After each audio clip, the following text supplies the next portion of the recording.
গোহত্যা বন্ধ, গোহত্যা বন্ধ, এই বিষয়বস্তু বা এই আইন নিয়ে সরকার প্রায় 14 বছর ধরে প্যাঁচ মেরে যাচ্ছে।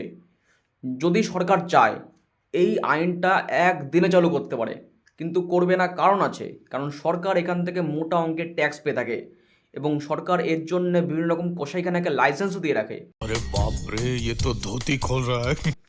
সরকার যদি চায় বিএনএস এর আর্টিকেল 48 এবং আর্টিকেল 51কে অনুসরণ করে এইগুলিকে স্থগিত করতে পারে। কারণ যখন কোনো গবাদি পশু তার যে প্রজাতি সংকটে থাকে, তখন এই আইন অবলম্বন করে এটিকে বন্ধ করা যেতে পারে, কিন্তু সরকার সেটা করতে চায় না, কারণ মোটা অঙ্কের ট্যাক্স পেতে হবে। আমার মতে সরকার যদি এটা করতে চায়, সরকারকে মাত্র 4টে নিয়ম ফলো করতে হবে। প্রথমত, কোনো ব্যক্তির কাছে যতগুলি গবাদি পশু আছে তার হিসাব পঞ্চায়েতের মাধ্যমে সরকারকে দিতে হবে এবং সেই হিসাবগুলি তার আধার কার্ডের সাথে লিঙ্ক করে দেওয়া হবে।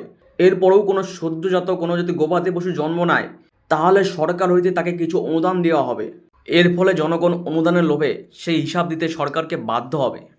এবং গরু, মোষ এবং ঘোড়া বেচাকেনা করতে হলে স্ট্যাম্প পেপারের মাধ্যমে চুক্তি স্বাক্ষর করে সেই গবাদি পশুগুলো বেচাকেনা করতে হবে।